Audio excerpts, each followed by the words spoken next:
Welcome to the Thinking Big podcast. Today, we have a special guest, Boyd Hamlin, and we're going to talk about ACTiTUDE. Act your way to a positive life. Boyd has battled through 2 brain surgeries, lives with transverse myelitis, and has got back up so many times after life has knocked him down. As a minister, speaker, trainer, and coach, Boyd is all about 3 things: encouraging, equipping, and empowering others to battle through and not go down. Boyd is the creator of the Hero Builder program to help influencers of youth set a character foundation that they can build their lives upon. Currently, Boyd is working on a book called ACTiTUDE to help others live their best lives. I absolutely love it when people bring their passion into their careers and when they turn huge life events into something that can help so many people. So today, we are thinking big on ACTiTUDE. Welcome to the Thinking Big podcast with Sean Osborne, the show helping you think bigger into your life and potential. Sean believes by equipping you with the tools, strategies, and philosophies required to be successful in all aspects of your life, you can achieve anything you believe in. Empowering our own growth makes a deeply positive and lasting impact on our lives, community, and our world. Now, here's Sean. I really want to welcome Boyd to the podcast today. Before we get started and get into some of the fantastic stuff that you're doing, tell the listeners a little bit about you. Oh, absolutely. Thanks, Sean, for having me on today. And my background really is been in youth ministry for over 20 years. I was in youth ministry for my very first time, just straight out of college in Tulsa, Oklahoma. I spent about 7 years there, and then started speaking at a para-church organization for their conferences. And in that process, I was recognized by a church that's in Amarillo, Texas, and was asked to come and be an expert in their middle school ministry and their program. And my wife and I went and did that. And that was a great experience for 7 years as well. So you're probably familiar with Borger. I am. I lived in Borger. Oh, you did? Yes.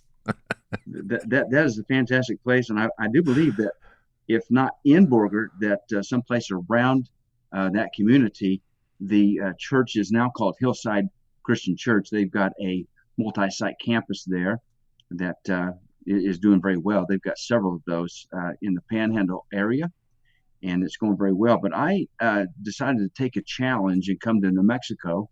I've been given a challenge for about 5 years consistently. You need to plant a church. And I said, that's not for me. Well, I ended up taking the challenge anyway because I was told you're too much in your comfort zone. And we came out to New Mexico to start a church plant. And I found out very quickly that I was out of my comfort zone, but I also was out of my strength zone. And 12 years later, we felt like we could be released from that church plant experience. It was really taking its toll financially. And so I left that particular place that we were renting that day. I wanted to keep integrity and pay them their last check. When I drove away from that facility, I had this nudge. It's a lot of people say it's a spirit speaking to you. And it's to go to this school that you've been helping as a church with their low-income families with meals for the last 4 years. And I thought, you know what? I don't really want to go to a school today because there's kids in there. And I really don't want to be around young people today. It was kind of a crazy moment. It's like, what do I do now? Right. And I did end up turning around in a Walmart parking lot and headed back to that school and met with the assistant principal, and that later introduced me to the principal. And it was in that moment they asked me, can you create a character growth program for our school? We're having issues with our kids, and all the programs we've used before just don't seem to work the way we need them to. So over the course of the next month, I painstakingly went through with pen and paper what really kind of program would they need, what kind of thing can they use that's simple yet gets them great results fast. And I came up with the Hero Builder. And it is a great character growth program. And the school actually saw results within 2 weeks. And now it's in about 6 different schools, and they're seeing the same exact thing. And right after that experience, I'll just throw this in, Sean, just for fun. I thought that was building some momentum, and that was a new direction that I was going to be going in. Right. And October the 11th of 2018, I told my wife, I'm going out for a walk. I just wanted to just spend some time thinking about some things, and hopefully strategically thinking about some things. And something popped on the left side of my head in the back. And what was a 20-minute walk ended up turning into an hour for me to get home. All of my right side shut down, and my head just, it felt like a vertigo is what it really felt like. Right. And just knew that I had something wrong. I had a brain surgery in 1995 with what they call a meningioma, or a cavernous malformation. And the chance of me having another one was very good at that time, but they said it shouldn't bother you for the rest of your life. Well, it came a little too soon, and I ended up going to the Barrow Neurological Institute in Phoenix, Arizona, for my second brain surgery. And in the process of the last 18 months, almost 2 years, 2.5 years, I've been doing a recovery from that and just getting my feet back underneath me.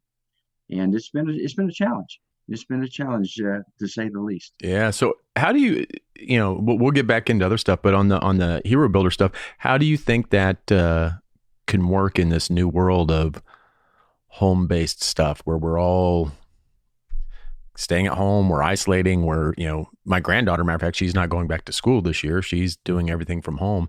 How do you think that same type of, Hero Builder framework, how does that work from a home standpoint? Oh, that's a great question. And it really can work from a home standpoint. I think that because of all of the problems that we have now with our school system, with the coronavirus and what it's caused for us in that field, I think that my focus has had to shift a little bit from schools as a physical location to families and to parents. And so I think it really can work there as well. This program not only has a really detailed manual that I put together for it, but I've also done videos and training sessions for teachers and parents. And they're really good. It's real simple, but it's very good. Like I have said just a little while ago, it gets really good results. I did not purposely write it for preschool. And there is a preschool here in New Mexico that is called the Primo Preschool in the whole state. And I don't know if you've ever been to a preschool purposely, but this preschool has 1,200 kids in it. And I'm thinking, wow, 1,200 preschoolers every single day that you guys deal with. That does not sound like a lot of fun. That does not sound like a lot of fun. And the principal of that school said, I want your program. And I did let her know. I didn't intend for it to be for preschool. It's for elementary and middle school students. But she wanted it anyway. And she's been using the program in her preschool for the last 3 years. And nothing has changed with the program. She's not utilized everything that's included in it, but what she needs, she has taken from it and has made a culture there at her preschool with her teachers and parents that she has strived for. Oh, that's fantastic. It's really, really exciting. So what is kind of the framework of that program? the framework of that program is, a lot of programs, of course, I looked into this before putting it together. A lot of programs do a lot of teaching, and we absolutely need teaching. But along with teaching, I thought that it was really important for the students to see it modeled. And then once the teachers and their parents see the students acting into one of those character skills that is in the program, that it's celebrated, Right. in some way. And one of the big deals with the Hero Builder is every week, let's say it's a Monday, you walk into your classroom or into your living room nowadays to do your homeschooling, and the kids are introduced to a word that they're going to work on for the week. It's a social and emotional learning platform for character development. But let's say the word is just very simply helpful. There is a one-pager in there that defines the word and that gives them a little kind of a 3x5 card that's got that word on it with a couple of ideas to get their juices flowing, get their creativity going. How can I be helpful today to others? Right. And then they are able to be helpful to others, not just be told to be helpful, but everyone is working on this together. And at the end of the day, they get to write in a hero journal what kind of things they did during that day that was helpful to somebody else, or what did other people do for me that was helpful for me. And at the end of the week, they get to share that with one another and celebrate that, not always with a pizza party, but just to be recognized, give some affirmation Right. to that young person to say, you're heading in the right direction. And we want to recognize that personally and visually today, rather than you guessing all the time if you did a good job. There's that question. It's typically deemed as a 2-year-old question. Did I do good? And I think that that's a question that maybe started when we were 2, but we've never grown out of that. No. Affirmation and a little bit of just kudos, the attaboys that people need to know that, hey, you're doing good. And everybody needs that. Yeah, absolutely. Everybody needs that. And I think somehow we need to learn how to do it to ourselves too, because we're fantastic at getting ourselves in a negative way, but Yes. doing it in a positive way, we all need that. Yeah, Absolutely. Yeah. absolutely agreed.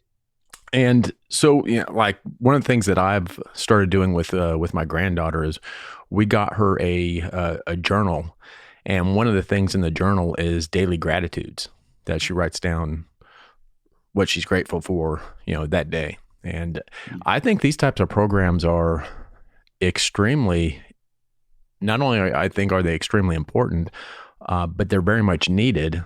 And I think it's needed even more now with the environment that we're in than ever before.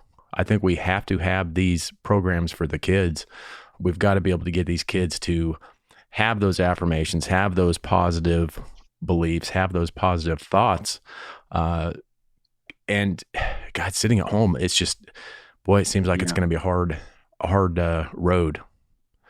Yeah. Do you mind if I share a story from one of the schools that use this program? Absolutely. Absolutely. There is a school in North Carolina, Clover Garden. I do believe it's a consolidated school. And the way that they use the program, they're also into their 3rd year of using different aspects of it with their students and with their staff to maintain that culture that they want there at that school. There was a young boy, 1st grader, who during recess, they had been outside playing on the playground, which, that on playgrounds nowadays, they have the wood chips all around so that kids don't have to play on cement all the time in different places. And the teacher called the students in from their recess time. And this young man and his buddy were still hanging around the slide. They weren't playing, but the teacher couldn't figure out what they were doing. And when she went out to ask them what was going on, hey, guys, it's time to come in, The young man said, I'm being helpful today to my friend. He lost his tooth on the playground and we have to find it. And it sounds so silly, but that young man took that word so seriously. He had to not think about being helpful. He had to physically be helpful Right. to his friend until they found that tooth. And the good news is they found it. And that young man got awarded for being helpful and being a hero to his classmate that day. So that it's really good. They're always looking for ways that they can do what we're asking them to do. Right. Oh, that's a great story. And again, I think we're missing a lot of that in today's education. It is, it seems to be that it's just more, you're going to learn this, I don't even think they're actually being taught. They're just being taught to a test in a sense. They're not being taught how to think for themselves. And I think that, programs like this, teach kids how to think for themselves, actually how to think and not just what to think. Absolutely. I think you're right. This character program, and just like other character programs, all we're trying to do is help the students by laying a foundation that they can truly build their lives upon. Right. They're going to forget taking that test, but they're not going to forget helping somebody else, standing out and being extraordinary, being respectful to those around them. Yeah. And there's 36 of the character words, but it's just a start. It's not a complete list, but it is a start. And it is detailed enough of a list that it does take a while to get through. If we were doing this in a physical location for a school, there's also 3 assemblies that I built into it that I don't have to actually show up and do personally. It's for the principal or for their teachers and staff, or if they find a parent that's a great communicator, right, they can do it for the students and save themselves a lot of money as a school district by having people come in and doing an assembly here and there.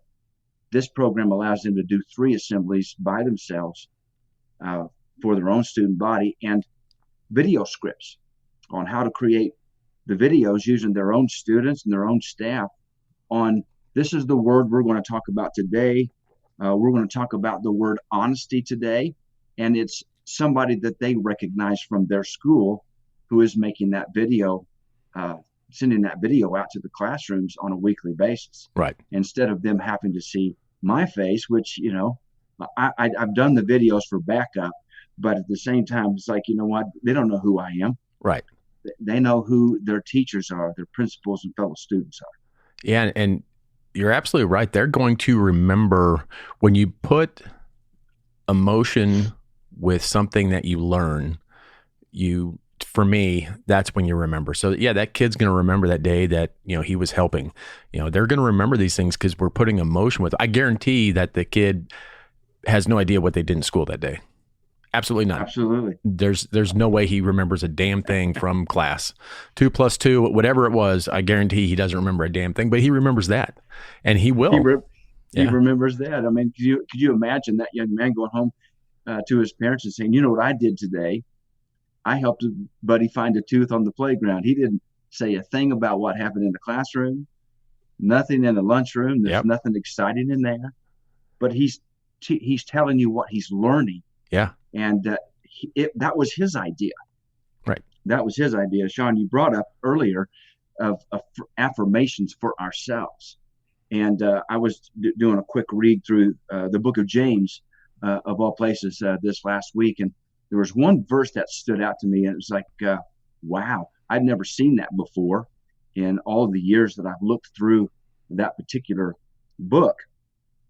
But in verse 25 in the first chapter, it says that a person of action finds delight and affirmation in that action. And so it dawned on me one day, we can actually encourage ourselves by way of acting on what we need to act on for other people during the day. So right. what I've ended up doing is I created a new term. And it is going into a book. I don't know when it will be published, but it is going into a book. And the new word is ACTiTUDE. There's a lot of people that always go around and say, you need to have a positive attitude. You need to work on your attitude. And for me, coming out of a very serious brain surgery experience, having a positive attitude just wasn't cutting the mustard. Right. It just wasn't happening all the time, because I did battle through a big season of depression. And I thought, I'm not going to let this get me. I'm going to battle through this and make the most of it that I can. And what I started doing was I started calling 5 people a day to affirm them and to encourage them. And much to my surprise, every time I hung up, I was encouraged. I was affirmed. Hey, you lifted somebody up today. Way to go. Yeah.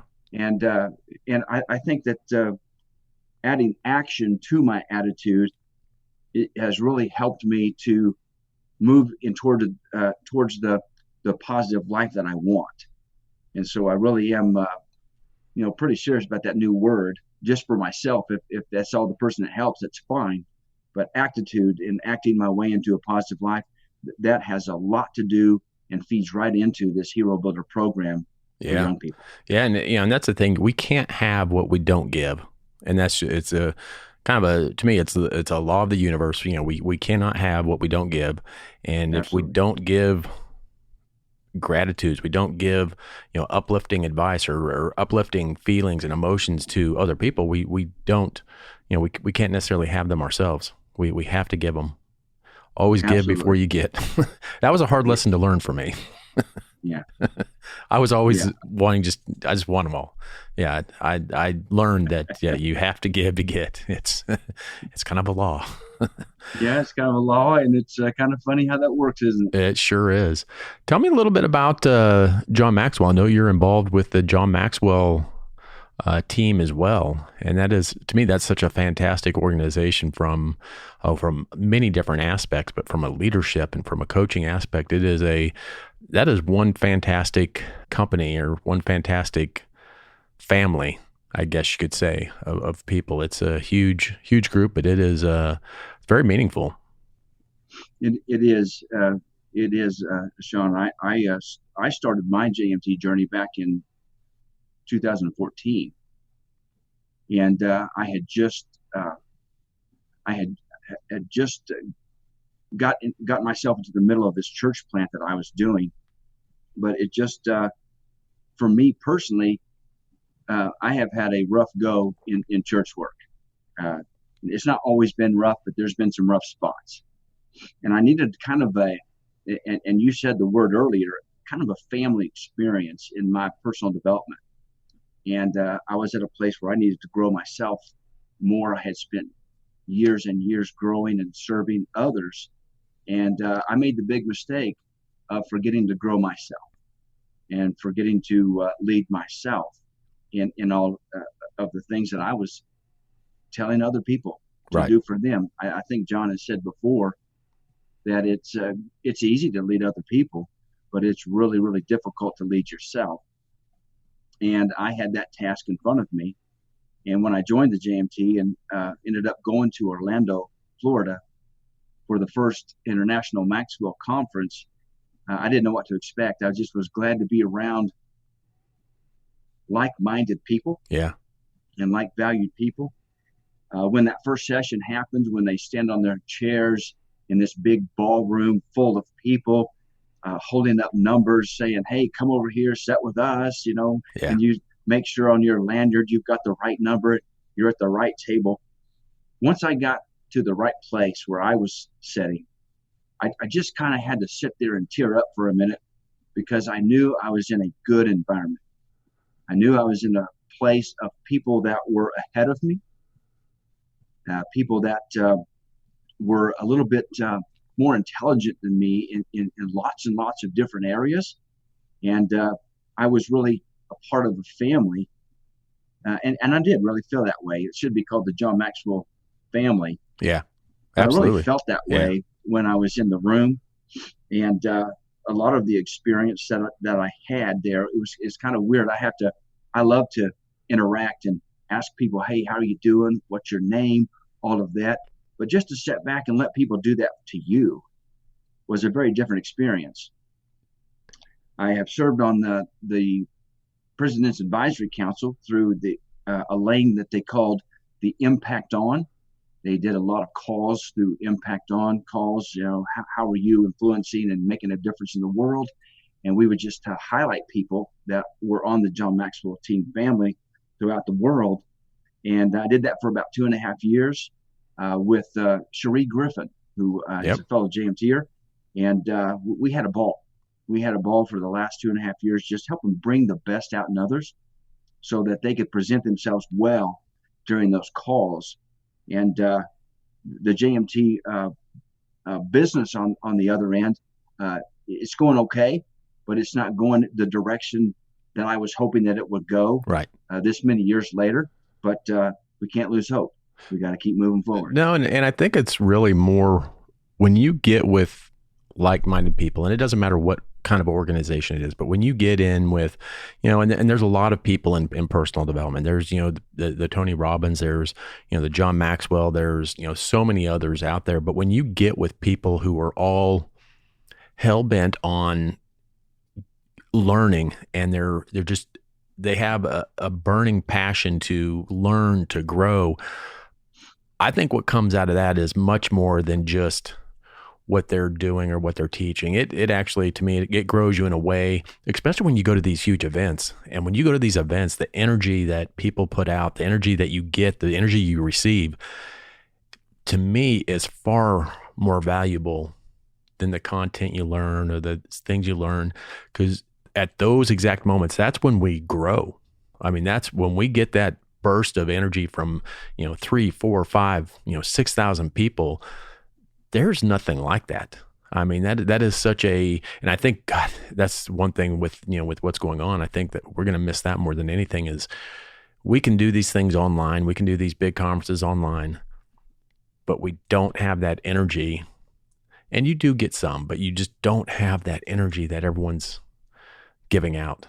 I personally cannot wait until we can go back to do those things. Oh, you know what? That is absolutely right. I know and respect that they're really making the leader shift this year, this month actually, to do the virtual International Maxwell event. But you're right. I won't name her by name here, but I always, for the last 5 years, I always looked forward to showing up at the IMCs. I know who you're talking about. You're going down the escalator. Yeah, I know who you're talking about. Oh man, she's there. She's ready to hug you. Have you ever tried to not get hugged? I have tried to not get hugged. So my first year there, I was like, okay, what's going on? I go down. She tackled me. She literally tackled me to give me a hug. So that was. She is. She's a fantastic person, and not only is it there at that event, by the way, it is beyond that event. Yeah. One of the things that happened, because of the brain surgery I experienced at the end of 2018, she gave me a call right around January of 19. She gave me a call just to see how I was doing. I didn't even know that she knew I had this massive procedure and was home recovering from it. But somehow she knew, and she just had to reach out and give a phone call and hug you through the phone line. Yep. And that's the kind of person that she is. Yeah. And then you enter the big room, and it's like, okay, there's more people like her in here. Yeah. And you almost have to say, you know what, enough hugs already. Okay, I've got to find my seat. I don't know if you've had the privilege of speaking during one of the stage times during the IMCs live. I've got a chance to do a couple of those, and you prepare as much as you can. And being a minister and a speaker, I didn't think it was possible to speak in under 3 minutes and say anything. And then we had you learn with our speaking coach. Oh yeah, and I was able to do that. But I remember the very first time that I spoke from the stage at an IMC, and it was in 2015. and Les Brown was there, and he was invited into the room to be called up front to speak into us. And I thought, wow, what a great communicator he is. The best. And man, the guy that has got to speak after him, man, good luck. And Roddy takes the mic and he says, okay, Boyd, would you come up front? And I thought, oh, no. And I remember whispering in his ear, that's not fair. you just had Les Brown up here, and then you called on me. But I went ahead and did the best I could and what have you, went back to my seat and thought, man, I hope I didn't wet myself here. It was just a great opportunity. And it does build your encouragement in yourself, just by being able to be in a room like that. And it doesn't matter to me if the standing ovations are there and ready and queued for everybody. It doesn't matter. It just does something to you. Yeah. And it's good. So you're almost ready to get back on that plane and go back to your home state and make a difference, because you're not alone. Yeah. There's thousands of people around the world doing the same thing. Yeah. I remember the first time I had to get up and speak on at a JMT, and it was probably the most frightening thing I'd done. But then I look back and it's like I could, without John Maxwell, that team, and that whole building into ourselves, I would never be able to do a podcast like this. Absolutely not. I could not. It took almost every ounce of courage when they first. Do you remember when they say whoever has a red dot under their chair? I don't want to give too much up. You might have to come up. I was 2 seconds from getting up and out the door. Wow. So just the growth that happens in those environments is absolutely unbelievable. So what part of New Mexico are you in?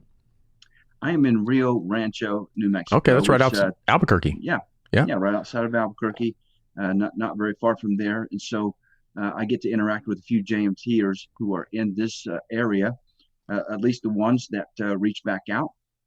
And you don't want to be forceful and all of that. But one of those JMTers, her and I, speaking of podcast, we started a podcast also. And what is so funny is that we don't have a clue what we're doing, but we're doing what we've been told. We're building our wings on the way down. Do it messy. And we're doing like what your podcast title is. We're thinking big, man. We don't know if this is going to go anywhere, if it's going to monetize in any way, shape, or form. But you know what? We're having a good time doing it, and we are interacting with people that really just want to be heard, and they want to be seen. Yeah. And a podcast has been a great way to give them a voice. It's all about taking action. Yeah. Big, hairy, dirty action. Get in there and get that crap done. I like it. So the one thing that you hear at every restaurant you go to in Albuquerque is red or green. Red or green. I'm red. And you're red. I used to be green. Red. Oh, I can't do green, especially if it's hot.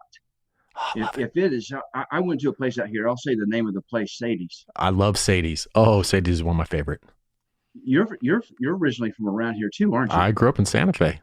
Oh, so Sadie's. Yeah. Oh, I do. The lady came over to the table and she said red or green, and I didn't know what to say, so I said green. And when she brought me back my plate, I got one bite off of that plate, and I couldn't feel my face. And I said, "You're going to have to box that up. I don't even know if I'm talking correctly right now. I can't feel anything." I think, didn't they just close the original Sadie's down because of this?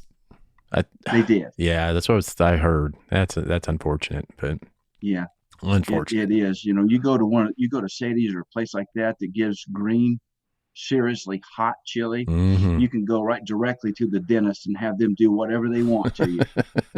It doesn't matter. You can't feel a damn thing. You can't feel a thing. And you've got your sinuses cleared. I'm probably. I would guess that if you went there, it might actually cure COVID. It might. It might actually just take care of it. We just need to ship that stuff everywhere. You should get in touch with the right people and tell them that. Increase the green chili sales around here and cure COVID. That's right.